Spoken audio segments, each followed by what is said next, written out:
여러분, 모세와 유다는 여러 가지 면에서 참 비슷한 사람들이었습니다. 그렇죠? 우리가 성경에서 볼 때 많은 교육을 받았죠. 좋은 머리들을 가지고 있었죠.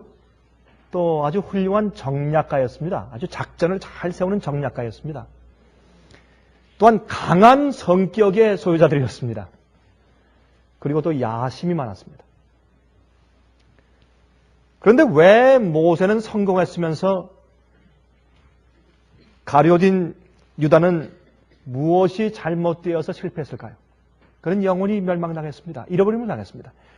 똑같은 자질과 똑같은 그런 힘 있는 성격을 가지고 있었음에도 불구하고 한 사람은 성공하고 한 사람은 실패했습니다. 그 이유가 어디 있을까요?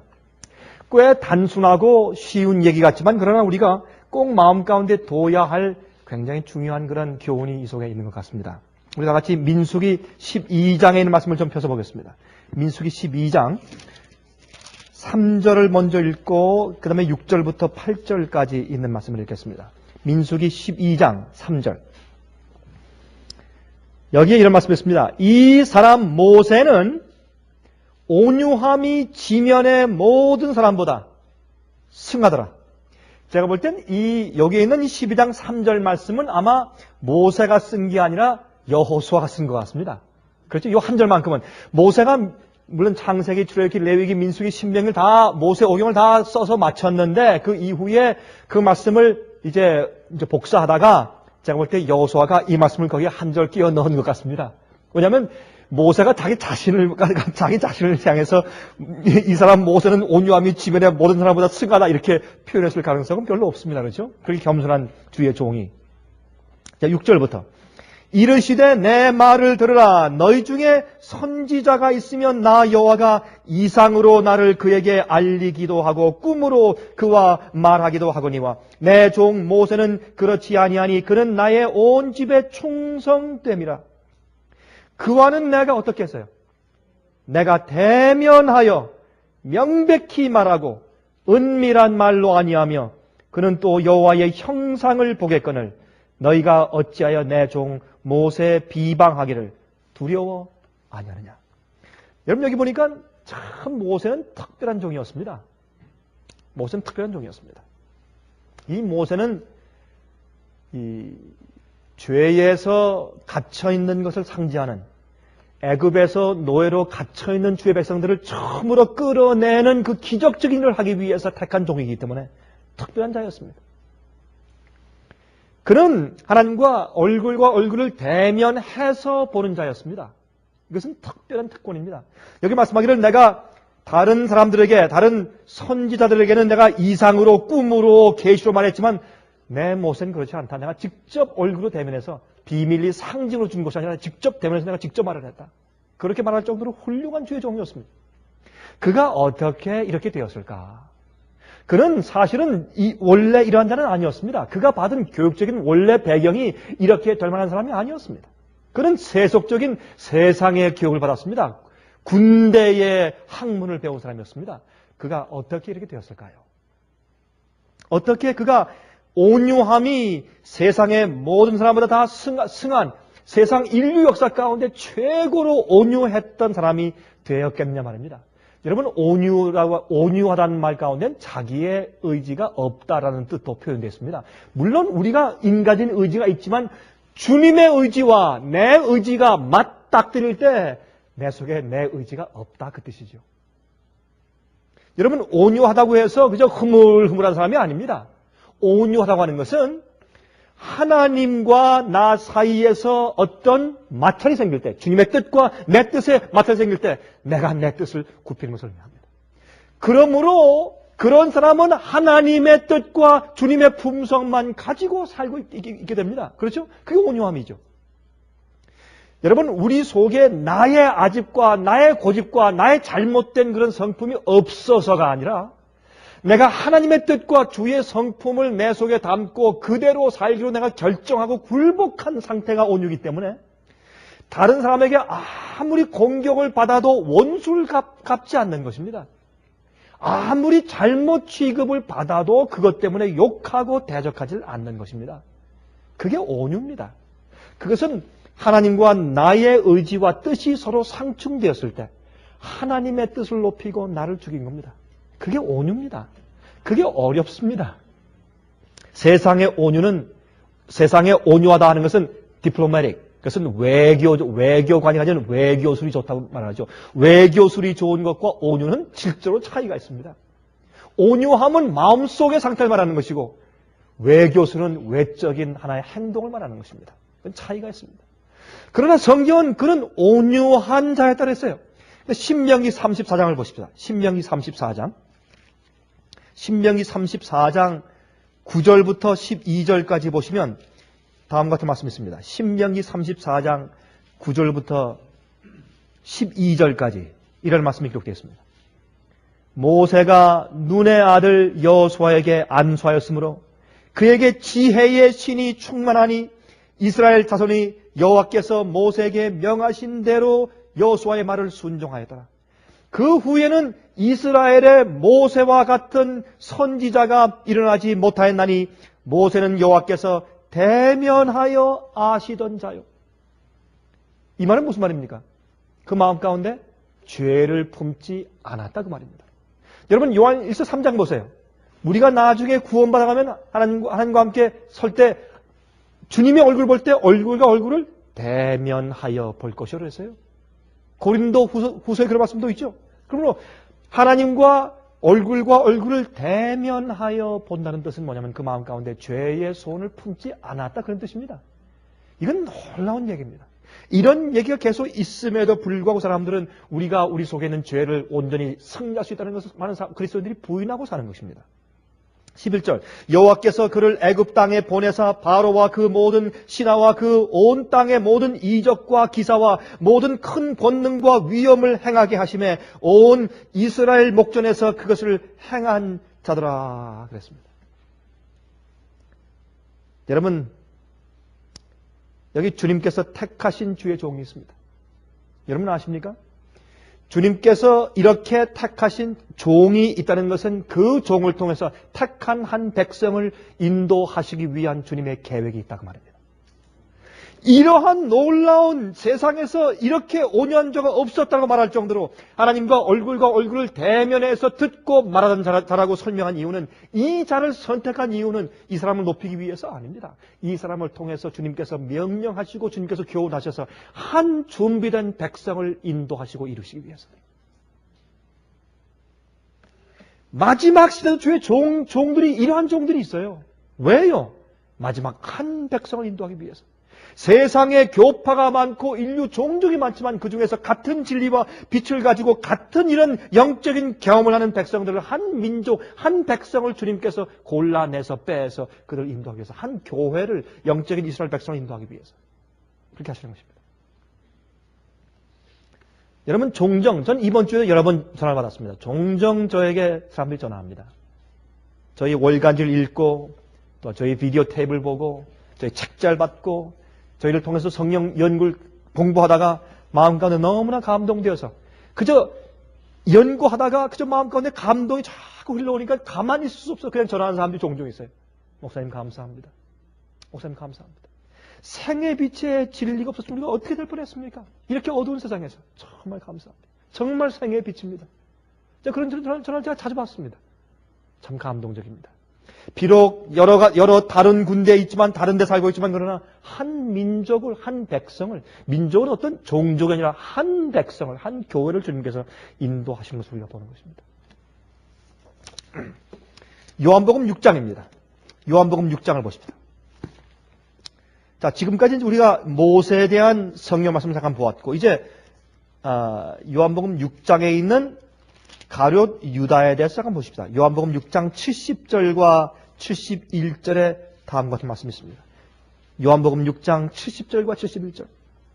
예수께서 대답하시되 내가 너희 12를 택하지 아니하였느냐?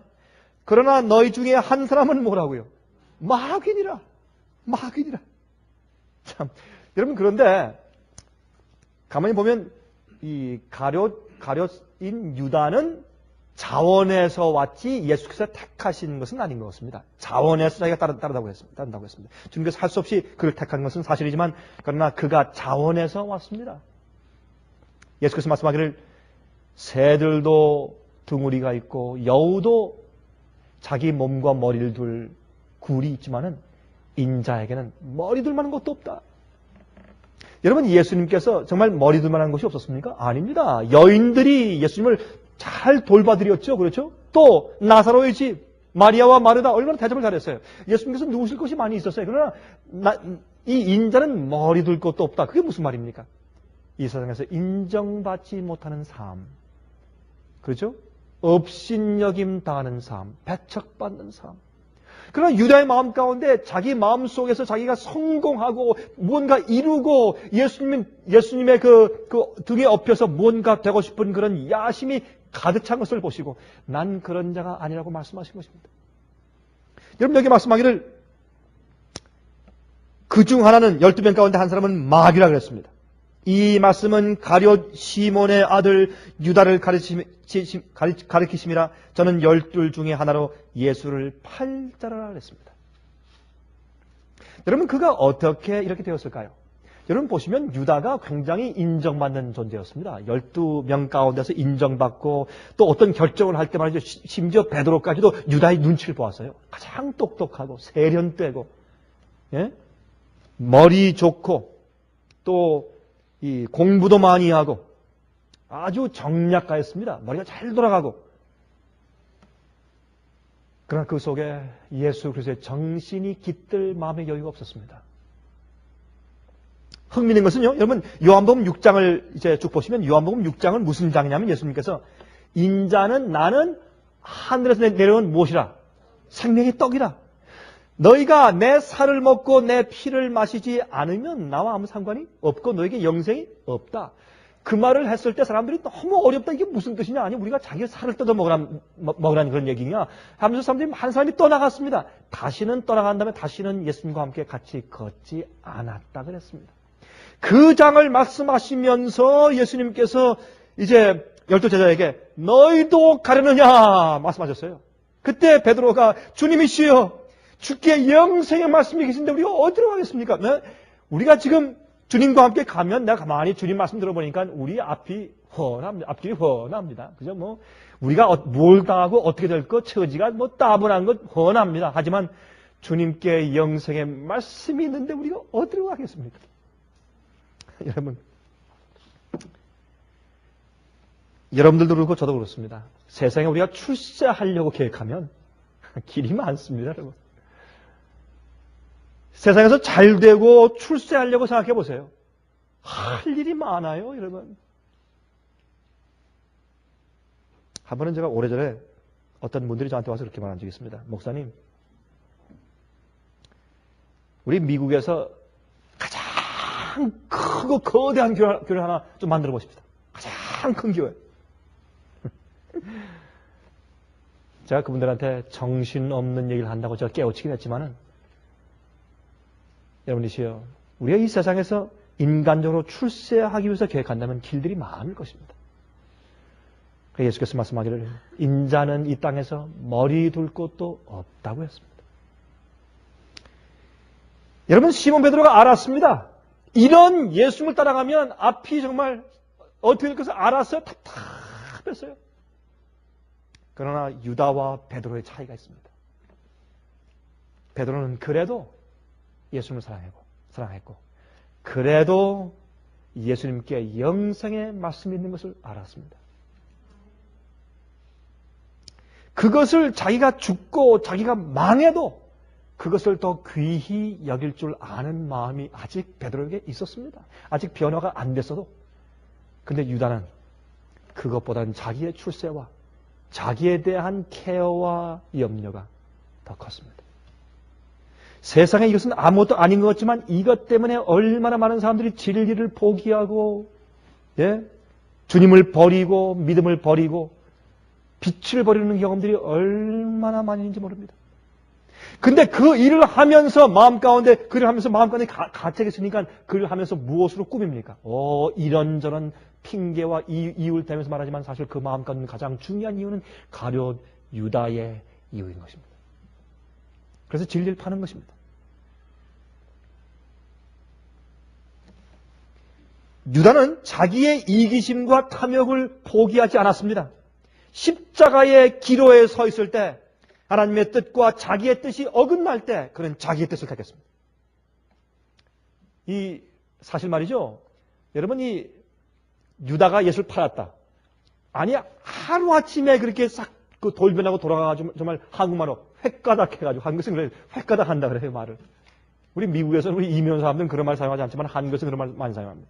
그렇게 정말 180도 갑자기 돌아서가지고 말이죠. 그래가지고 갑자기 예수를 팔았다.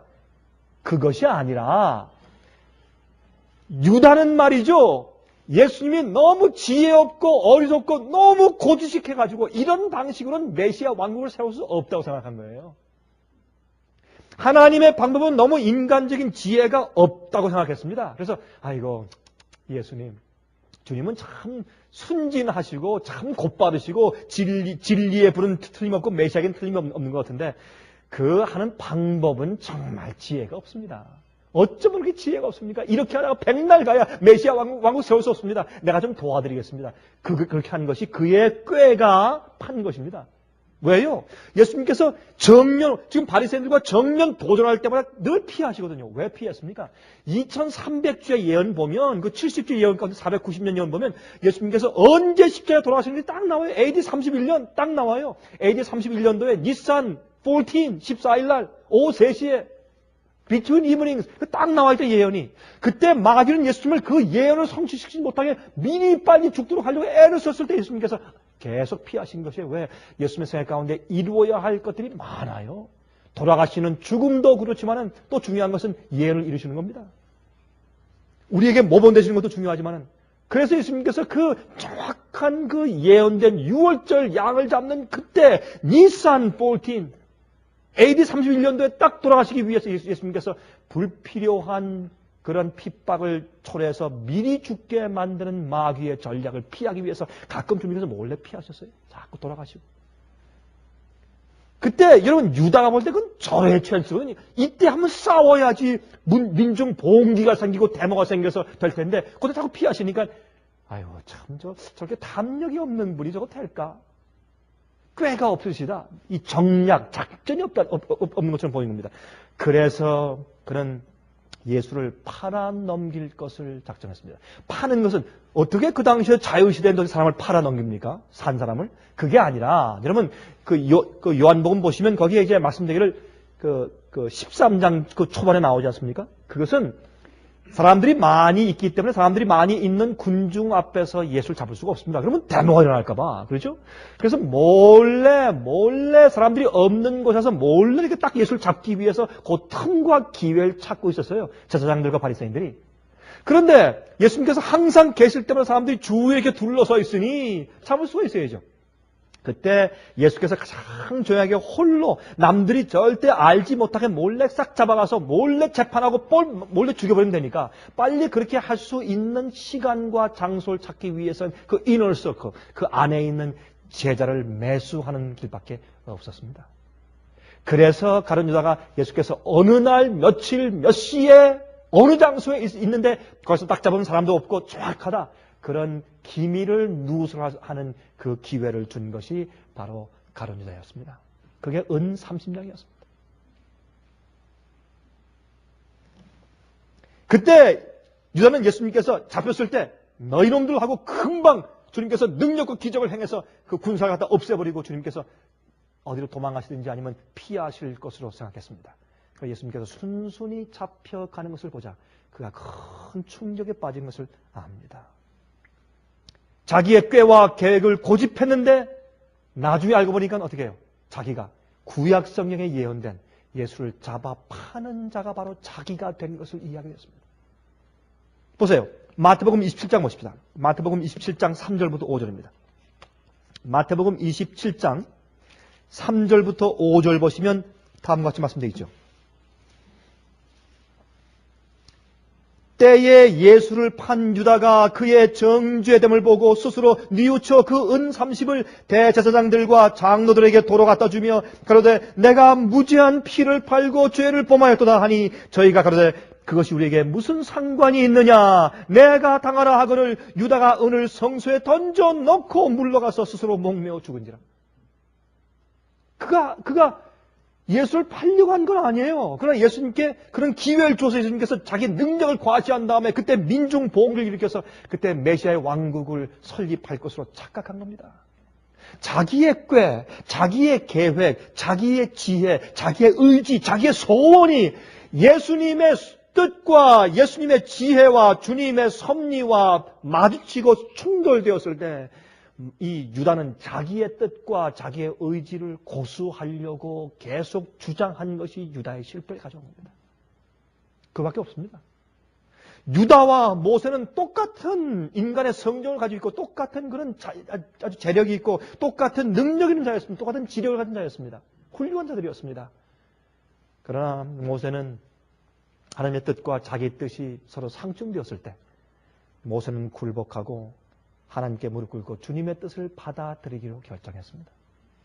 그 일을 그는 40년 동안 했습니다. 40년 동안. 40년 동안. 여러분 생각해 보세요. 그 당시요, 모세가 말이죠. 이것은 뭐합니다 하고 그 당시에 모세이기가 더 좋았으니까. 안 그렇겠어요? 이건 뭐합니다 하고 봉기를 일으키면 그때 구데타를 일으킬 가능성이 있었어요, 모세는. 그러나 그거 안 했어요. 자기를 내모시는 하나님의 뜻과 자기의 인간적인 뜻과 자기의 혈기와 맞섰어요. 맞서다가 그가 자기 무릎 꿇고 광야로 도망갑니다. 도망가서 하나님의 조용한 음성을 듣고 배우기로 선택했어요. 그게 모세였습니다. 모세는 뭐 그저 순순히 간 줄 아십니까? 아닙니다. 그의 마음가운데 갈등이 있었을 거예요. 내가 이렇게 물러날 수 없는데, 내가 지금 40년 동안 내가 애굽에서 왕 되기 위해서 준비했는데. 그러나 그는 하나님의 뜻을 선택하기 위해서 자기를 굴복시켰어요. 그게 모세입니다. 가룟 유다는 그것을 안 했습니다. 우리 생애도 꼭 마찬가지입니다. 우리가 매일매일 생에서 나의 의지와 하나님의 의지가 충돌될 때 우리가 무엇을 선택합니까? 그것이 십자가입니다. 십자가는 크로스 아니 크로스. 주님의 뜻과 나의 뜻이 어긋나는 장소가 십자가 아니에요. 그게 크로스예요. 예수님께서 그걸 지신 거예요. 예수님께서 십자가 지신 것은 아버지시여 내 뜻대로 하지 마옵시고 아버지의 뜻대로 하옵소서. 그것이 십자가입니다. 우리 생활 가운데 매일 십자가가 있습니다. 매일 십자가가 있습니다. 우리의 갈등이 있습니다. 십자가는 하나님의 뜻과 자기의 뜻이 어긋나는 지점에서 자기를 죽이는 것을 의미하는 것이 십자가입니다. 얼마나 단순합니까? 십자가에 대한 의미가. 여러분 아브라함과 이삭의 경험을 좀 보십시오. 전 다니면서요. 전 여기에서 여러분들께 제가 아브라함과 이삭의 경험을 말씀드린 지가 꽤 오래됐습니다. 그렇죠? 전 제가 다니면서 외국에서 설교할 때 제가 아브라함과 이삭의 경험에 대한 얘기를 제가 자주 합니다. 참 그 경험은 얘기하고 설교해 줄 때마다 감동이 있어요. 참 정말 놀라운 얘기 아닐 수 없습니다. 어떻게 그렇게 할 수 있었을까? 아브라함에게 하나님께서 아브라함아 너 내 아들 독자 이삭을 데리고 모리아산에 가서 번제로 드리라. 번제가 뭔지 아브라함이 몰랐을까요? 알았어요. 번제는 그 양의 배를 가르고 오장육벌 잘라 꺼내내서 물로 씻고 말이죠. 이 목 팔다리 다 잘라서 이렇게 다 단 위에 올려놓고 불로 태우는 것이 그게 번제 아니에요. 그것은 몽땅 다 있는 것을 내 오장육부 가운데 숨겨져 있는 모든 죄를 다 고백하고 버리고 내 속에 있는 모든 소원 전부 버리고 하나 빠짐없는 1%에 빠짐없는 전적인 굴복을 말하는 것이 그것이 번제예요. 그래서 이스라엘 백성에게 하나님께서 말씀하기를 너희가 번제를 드리되 번제의 그 연기가 24시간 동안 올라가게 하라. 그 불이 꺼지지 못하게 하라. 아침에 하나 드리고 저녁 때 하나 드려서 24시간 동안 계속 번제에 불이 타게 했어요. 그게 성소 제도였어요. 우리의 생애가 그래야 돼요. 우리의 굴복이 그래야 합니다. 하나님께 대한. 주님의 뜻과 내 뜻이 상충될 때 내가 번제를 드려야 돼요. 내가 날 죽여야 돼요. 몽땅 빼어서 주 앞에 바쳐야 돼요. 그게 번제예요. 그 어려운 일이었습니다. 하나님께서 말씀하기를 하나님께서 아브라함에게 번제를 드리려고 할 때 늘 양을 가지고 번제를 드렸어요. 그런데 하루는 하나님께서 이젠 오늘은 번제 말고 내 아들을. 이건 이해가 안 되는 겁니다. 이건 정말 말도 안 되는 경우. 이건 논리에 맞지 않는 일이고 너무나 잔인한 일이에요. 이방신을 섬기는 사람들도 그런 짓은 안 합니다. 근데 하나님이 인류를 위해서 당신 아들 메시아를 보내시겠다고 계획하신 복음을 주신 그 하나님이, 그래서 성소 제도와 양잡아 제사하는 것을 가르친 그 하나님께서 아들을 갖다 죽이라고요? 이건 너무나 상처된 말씀이에요. 그러나 아브라함은 믿었습니다. 신뢰했습니다. 하나님께서 아브라함에게 아브라함아 내 뒷뜰에서 해라. 그러면 좀 더 쉽겠죠. 그냥 빨리 해버리고 끝나면 더 쉽겠죠. 그러나 아니다. 3일 길을 걸어가서 모리아산에 가서 거기서 죽이라. 야, 여러분 이건 3일 길을 가면서 3일 길을. 예? 생각해보세요. 3일 길을 걸어가면서 아브라함을 하나님이시여 그 천사 다시 보내주셔서 주님께서 실수했다고 말해주십시오. 주님 마음을 바꾸셨다고 말해주십시오. 아무리 기도해봤자 주님께서 조용해서 잠잠했습니다. 여러분 우리의 그리스도인 생활 가운데 가장 힘들 때가 언제입니까? 기도하는데 주님께서 응답이 없습니다. 조용하실 때. 그때 제일 힘든 것 같아요. 그렇죠? 그럴 때가 종종 있습니다. 우리의 마음과 믿음을 시험하시기 위해서 가끔 조용한 때가 있어요. 여러분 아시죠? 우리가 가끔 그런 경험을 하기 때문에. 그래서 오죽하면 이 아브라함이 자기 아내 사라 깨우지 않고 아마 사라를 깨워가지고 여보 갔다 오겠수다. 어딜 가시오? 모리아산에 뭐하러 가십니까? 이삭 드리러 뭘로요? 번제로요? 아이고 당신 정신 나갔고요 이제. 당신 정신 나갔고요. 아마 욥의 부인 비슷했을 거예요. 예? 당신 하나님 저주하고 죽으시오. 큰 차이가 없었을 거예요. 당신 이제 정말 하나님 믿고 믿다가 이제 정말 정신 나갔고 You really out of your mind. 정말 정신 나갔군요 이제.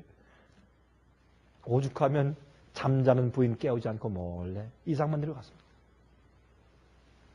근데 이 아브라함의 믿음이 나오는데 그 산 밑에 가서 그 이제 그 종들을 놓아두고 우리가 가서 번제 드리고 올 터이니 그게 아브라함의 믿음이었어요. 내가 내 아들을 죽이면 하나님께서 내 아들을 부활시켜 주실 것이다. 주님께서 분명히 나 지금 시험하시는 건데 시험하신 다음에 분명히 내 아들을 부활시킬 것이다. 그렇게 믿었어요. 그리고 이제 아들을 데리고 올라가는 겁니다. 올라가는데 세 번 질문하죠 아들이. 그렇죠? 아버지 참 이상합니다. 아버지는 이런 실수를 한 적이 없는데 양도 있고 나무도 있는데 불도 있는데 어떻게 죄송합니다.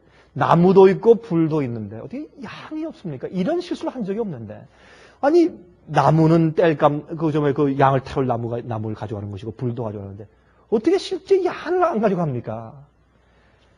이때 히브리 성경 가운데만 있는 말씀인데 우리 영어나 한국말 성경 가운데 그 말씀이 번역할 수가 없어요. 그 말씀 가운데 히브리 성경 가운데 long pause, 긴 잠시 쉬는 공간이 있어요.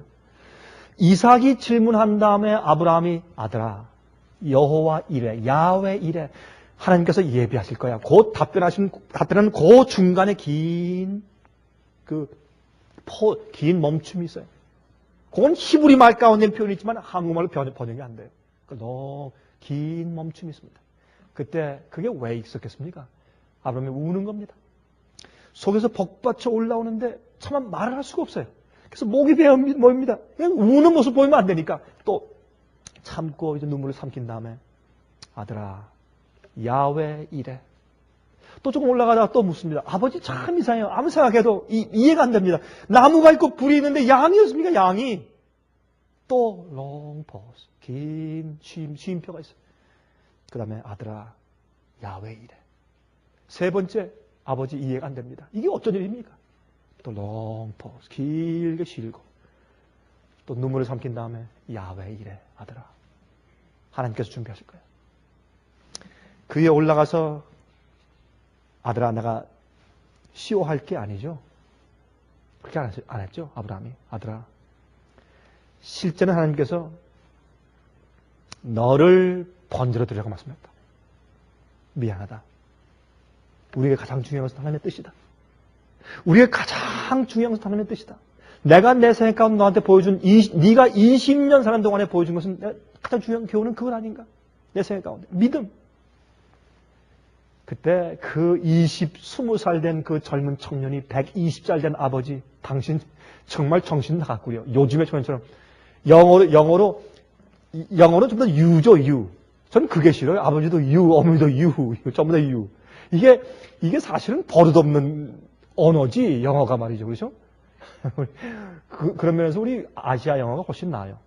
그저 중국말도 니 할 때 니가 있고 닌 있어요. 닌. 이저 존댓말은 닌. 그다음에 그냥 보통 말은 니예요. 니. 유 할 때도.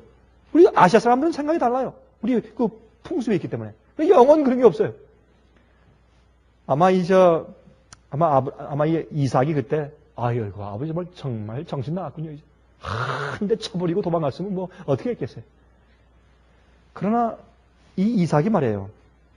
떨리는 아버지 손을 붙잡고 아버지를 위로합니다. 아버지 걱정하지 마세요. 내가 가만히 보니까 아버지를 인도하신 그 하나님은 절대로 아버지를 버린 적이 없습니다. 아버지가 날 죽이시면 내가 혹시 부활할지 모르죠. 걱정하지 마세요. 하나님의 말씀은 반드시 순종해야 되는 것이 아버지의 삶의 목표가 아닙니까? 걱정하지 마십시오. 저를 태어나게 하신 것도 하나님의 기적이라면서요? 그럼 부활시키는 것도 주님의 기적 아닙니까? 같은 거 아니겠습니까? 걱정하지 마세요, 아버지. 가장 훌륭한 교육은 우리 부모가 생활로 보이는 것이라고 했죠. 그렇죠? 그래서 자기가 자기 손을 묶어서 번제단 위에 올라가 눕는 이삭을 상상해 보십시오. 이삭은 예수님을 상징했습니다. 자원해서 자기를 드리는 예수를 상징한 것이 이삭이었습니다. 여러분, 얼마나 놀라운 얘기입니까? 여러분, 그래서 아브라함이 이삭을 번제로 드리기 위해서 쌓았던 그 번제단 그 위치가 바로 솔로몬이 예루살렘 성전을 지을 때 번제단, 그 뜰에 번제단 바로 그 위치가 되었습니다. 여러분, 역대하 3장 1절 보시면 모리아산 위에 예루살렘 성전을 지었다고 되어 있지 않습니까? 그리고 그들이 이제 아브라함이 죽이려고 이렇게 칼을 들었을 때 하나님께서 아브라함아 스탑! 알았다. 이제 내가 정말 나를 경외하는 줄 내가 알았다. 그 첫째 천사의 기별이에요. 그렇죠? 여러분, 요한계시록 14장 6절 7절 보세요. 거기에 어떻게 되어 있습니까? 하나님을 두려워하고 그에게 영광을 돌리겠다. 하나님을 경외하고 두려워하고 그게 하나님을 두려워하는 경험이에요. 주님의 말씀과 뜻대로 전적으로 굴복하고 순종하는 그런 경험이 그것이 주님을 두려워하는 첫째 천사의 기별이에요. 다시 말해서 하나님의 명령과 뜻이 나의 소원과 뜻과 상충될 때 나를 쳐서 죽인 다음에 주님의 뜻을 받고 순종하는 것이 그게 십자가 지는 것이에요. 이 아브라함은 그때 십자가 지는 것이 무엇인지 이해했어요. 그가 그 산 위에서.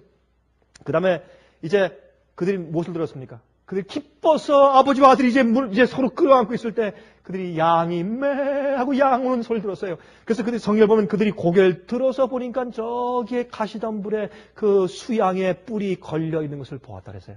그들이 거기에 가서 그 양을 건져다 와서 번제로 드렸습니다. 여러분, 눈을 들어서 저쪽에 있는 양을 보았어요.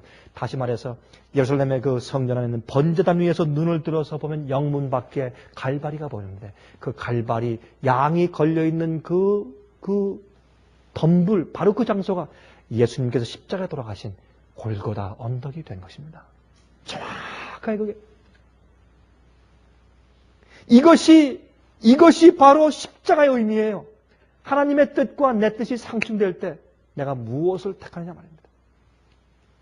모세는 자기 백성을 구원하겠다는 사명감이 있었어요. 유다도 성경의 예언을 이루기 위하여 메시아를 도와야 한다는 사명감이 있었어요. 그래서 자원하게 됐어요. 그러나 모세가 애굽의 노예 부리는 자를 쳐서 죽인 다음에 자기가 배운 세상의 군대 전략으로 자기 민족을 해방시키려고 한 다음에 실패한 다음에 하나님께서 그를 미디안 광야로 보냈을 때 그는 40년 동안 순종했어요. 40년 동안 그는 나중에 여러분 하나님께서 그를 보내시면서 가시 떨기나무에서 불이 타는 가운데 임재하신 그 경험을 할 때까지 그는 매일 십자가를 지고 하나님의 뜻과 자기 뜻이 어긋날 때 자기 뜻을 굽히는 생활을 배웠어요. 그래서 모세가 된 겁니다. 세상에서 가장 온유한 자가 된 것입니다. 그것을 배우기에 실패한 유다는 예수를 팔았습니다. 얼마나 극적인 두 차이입니까? 나중에 모세가 하나님이시여 나는 내 말이 어눌합니다. 그것은 겸손해서 꾸민 것이 아닙니다. 정말 그렇게 되었습니다. 그만큼까지 낮췄어요. 그때 주님께서 그를 크게 쓰셨습니다. 여러분 성경에서요. 천사의 등에 뭐가 있습니까? 천사들. 천사의 등에 뭐가 있어요? 날개가 있죠.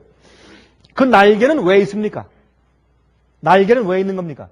날기 위해서 있는 것이죠. 그럼 물어보십시다. 날기 위해서는 뭐가 필요합니까? 날기 위해서. 공기가 필요해요. 그렇죠? 공기 없는 곳에서는 날개가 필요가 없습니다. 우리 이 지구의 대기권 바깥에 가면 공기가 있습니까? 없습니까? 없습니다. 그러면 하늘에서 하나님의 보좌에서 이 지구까지 날아올 때 천사가 날개로 난다. 그건 과학적으로 말이 안 되는 겁니다. 맞습니까? 여러분, 여기에 우리가 천사의 날개를 이해할 때 배울 것이 하나 있어요. 여러분, 이 이사야 6장을 보시면 이 성전 안에서 이사야가 계시 가운데 하나님의 영광을 봅니다. 그렇죠? 그 영광을 보니까 천사들이, 그룹 천사가 날개가 6개가 있어요. 6개가. 6개가 있는데 이렇게 됐어요. 날개 둘로는 자기의 몸을 가리고 둘로는 자기의 눈을 가리고, 아니, 그러니까 2개로는 몸을 가리고, 몸과 발을 가리고, 둘은 자기 눈을 가리고, 둘로는 날고 있다 그랬어요. 여러분, 날개는 날기 위해서도 있는 것이지만, 날개는 하나님 앞에 자기를 가리우기 위해서 있는 것이에요. 하늘의 천사가 하나님의 그 거룩하심 앞에서 감히 자기를 어떻게 할 방도를 몰라서 자기를 가리는 것이에요. 그게 날개예요. 여러분, 우리가 하늘에 가면 우리가 날개를 받을 것입니다. 날개를. 그런데 우리는 하나님을 존중하는 법을 너무나 몰라요. 여러분, 이 미국에서 욕설 가운데 하나님 안 들어가는 욕이 없어요? 그거 왜 그런지 모르겠어요? 그렇게 둘째 계명을 다 어겨요. 그렇죠? 왜 그렇습니까? 하나님을 두려워할 줄 모릅니다. 하나님을 경외할 줄 모릅니다. 자기가 최고예요. 오늘날 교육도 휴머니즘, 자기가 하나님이요. 하나님이 아니에요. 여러분, 아이들이 부모의 뜻과 자기의 뜻이 어긋날 때 무엇을 택하는가를 가르쳐주는 것이 참 교육입니다. 자전거를 타고 싶을 때 엄마가 청소해라 할 때 뭘 택해야 돼요? 그때 어머니의 말을 순종해야 돼요. 그것이 교육이에요. 또 자기가 좀 놀러 가고 싶은데 안 돼, 와서 설거지해라 할 때 어떻게 자기의 뜻과 부모의 뜻이 어긋날 때 그때 설거지를 하도록 자기를 굽히는 것을 배우는 것이 어린아이에게 십자가 지는 것을 가르치는 것이에요. 우리가 그 일에 많이 실패해왔기 때문에 큰 아이들을 그 의지를 우리가 다잡기가 어려운 것입니다. 사실은.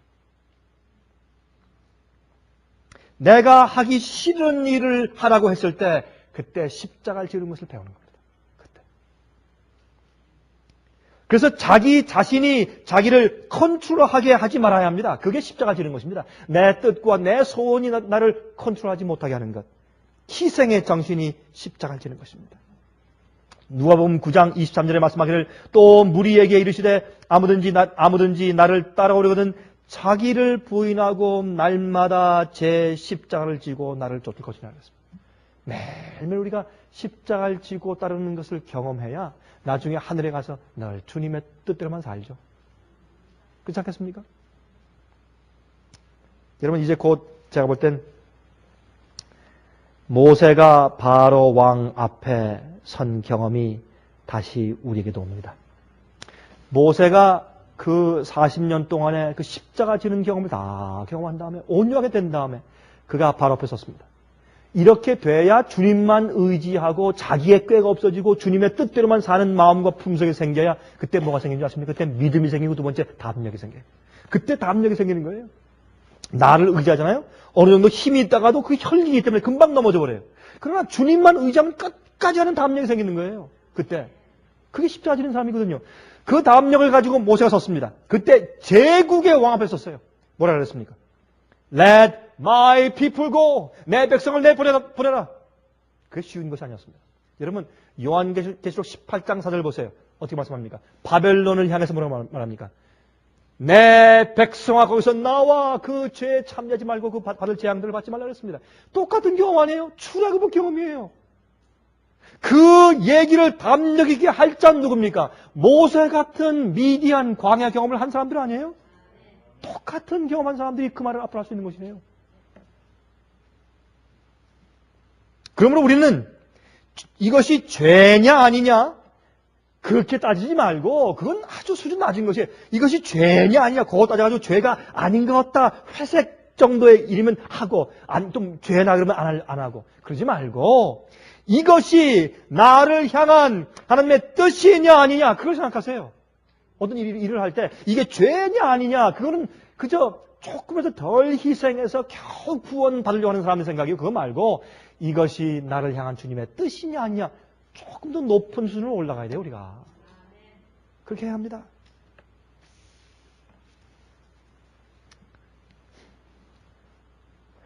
자, 끝으로 이제 이 얘기를 좀 하겠습니다. 제가 얼마 전에 뉴질랜드 갔을 때, 그 뉴질랜드에는 이 원주민들을 마오리라고 부릅니다. 마오리. 이 마오리 원주민들은 이 아메리칸 인디안처럼 얼굴이 약간 좀 까무잡잡하죠. 거기 한 자매가 있습니다. 그 자매가 간증을 하는데, 제가 정말 감동을 받았어요. 그 자매가 간증을 하는데 이런 간증을 했습니다. 한 번은 자기가 이제 차를 타고 가는데 자기도 모르게 어딜 가는데 아마 뒤에 따라오는 차였든지 하여튼 옆에서 오는 차였든지 그 차가 갑자기 이렇게 멈출 수밖에 없는 그런 식으로 자기가 운전을 좀 한 모양입니다. 자기가 모르고 한 것이죠. 그러니까 이 차가 막 옆으로 따라 붙어서 창문을 열고 막 욕을 하는데 어떤 사람들이냐면 스킨헤드. 이제 머리를 갖다 빡빡 밀은 사람들 있죠. 남자 여자 좀 빡빡 민 부부예요. 부부인데 머리를 빡빡 읽고 까만 가죽 옷을 입은 사람들이고 여기 막 이상한 쇠붙이 같은 거 붙인 그런 사람들 있죠. 그런 사람들이 그냥 따라오면서 따라오는데 오토바이 타는 쪽들이에요. 오토바이를 타고서 스킨헤드 부부가 따라오면서 그냥 욕을 하고 야유하는데 뭐 계속 따라오면서 옆에서 이거 너무 무안하고 너무 창피하고 또 너무 또 어렵고. 근데 자기들이 이제 쇼핑센터를 하는데 쇼핑센터에 가서 차를 이제 파킹하니까 거기까지 따라와가지고 내리자마자 야유하고 욕을 하는데 들을 수가 없더래요. 엄청나게 욕을 먹었어요. 그리고 이제 너희들 코코넛이지? 그렇게 말했어요. 코코넛은 겉에 좀 모양이 좀 약간 거무택틱하지 않습니까? 그래서 이제 코코넛은 뉴질랜드의 이 백인들은 자기를 키위라고 불러요. 키위라고 부르는데 키위 과실이 벌써 나오니까 키위라고 부르는데 거기에 원주민들을 코코넛이라고 불러요. 그래서 너희 코코넛이지 하면서 그냥 놀리면서 별 욕직을 다 하면서 그렇게 이제 했습니다. 얼마나 욕을 먹고 무안을 당했는지. 그걸 갔어요. 너무 다리가 떨려가지고 쇼핑을 볼 수가 없더래요. 그래서 그냥 집으로 그냥 돌아왔어요. 자기 동생하고 둘이 갔다가 너무 무안당해서. 그런 일이 있은 다음에 한 며칠 후입니다. 한 3, 4일 후에 차를 타고 운전해 가는데 비가 오는 날이에요. 비가 오는 날인데 저쪽에서 한 두 사람이 손을 이렇게 들고서 히치하이킹 하고 있어요. 이렇게 손을 들고 있는데 가면서 보니까 바로 그 두 부부예요. 머리 빡빡 깎은 스킨헤드. 검은 가죽옷을 다 입고 둘이서 이렇게 하고 있는 겁니다. 그때 그 동생 옆에 있다가 언니 잘됐다. 욕을 한마디 해준 거 하자. 잘됐다 하면 복수 한번 하자. 그때까지도 이 성미가 가시지 않은 거예요. 이 동생이 너무너무 억울해가지고. 그때 이 자매가 하는 얘기가 자기 마음 가운데 성령의 감동이 있더래요. 그렇게 하지 말아라. 그렇게 하지 말아라. 자기 마음 가운데 지금 주님의 뜻과 자기 뜻이 지금 상충되고 지금 다 마찰을 지금 부딪히는데 내가 무엇을 택할까? 인간의 성전을 가서 한마디 창문 내리고 잘 되다 실컷 비라 좀 맞아라. 그거 좀 갔으면 될 텐데 그 마음 가운데 아니다. 주님의 뜻은 그건 아니지. 서더래. 서서 창문 열었습니다. 그 사람들이 보더니 아이고 우린 절대로 너희 찬 못한다 그러더래요. 너희 찬 나 죽어도 못하겠다. 왜? 다 기억하니까 말이죠. 어떻게 타겠어요? 그래서 이 부인이 말했습니다. 그러지 말고 타시오. 아주 공손하게 타십시오. 절대로 당신 찬 우리가 못 타요. 타십시오. 지금 비가 옵니다. 타십시오. 플리즈. 그 말 하는데 눈물이 나더래요. 쭉 울면서 타십시오. I don't hate you. 나 당신을 미워하지 않습니다. 타십시오. 눈물 흘리면서 얘기했어요. 이 사람들이 서로 쳐다보다가 뒤에 탔대요. 계속 이제 차 가는데 조금 있다가 그 스킨헤드의 부인이 말하더래. I'm sorry. 미안합니다. 용서해 주십시오. 남편이 또 I'm so sorry. 미안합니다. 한참 길 가면서 서로 대화가 됐어요. 그 다음에 서로 이제 친구가 돼서 알고 보니까 가까운 데 사는 사람들이에요. 나중에 이 사람들이 머리가 점점 길게 길어지고 이 사람들이 드디어 교회에 참석하기 시작했다는 겁니다. 제가 그 얘기를 듣고 나서 참 저 힘든 경험인데 참 훌륭하다. 참 훌륭하다. 우린 우리 생애 가운데서 매일 선택해야 할 그런 기로점에 서는 겁니다. 주님의 뜻이냐? 내 뜻이냐? 내 소원이냐? 주님의 소원이냐? 그것이 십자가 지는 겁니다. 이 차이가 모세와 유다의 차이였습니다. 우리의 매일의 생애에 우리의 선택은 아무것도 아닌 것 같지만 그것은 큰 결과를 내는 것입니다.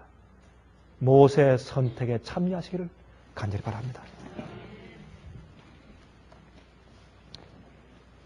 자비하신 하늘에 계신 우리 아버지, 우리가 주님께로부터 부르심 받은 것은 우리 자신을 부인하고 매일 십자가 지고 주님 따라가는 것입니다. 주님, 이 일은 쉬운 일은 아닙니다. 그러나 우리가 그렇게 하기로 결심하고 주 앞에 굴복합니다. 저희를 도와주시고 우리가 우리의 성정과 혈기대로 살지 않게 도와주시옵소서.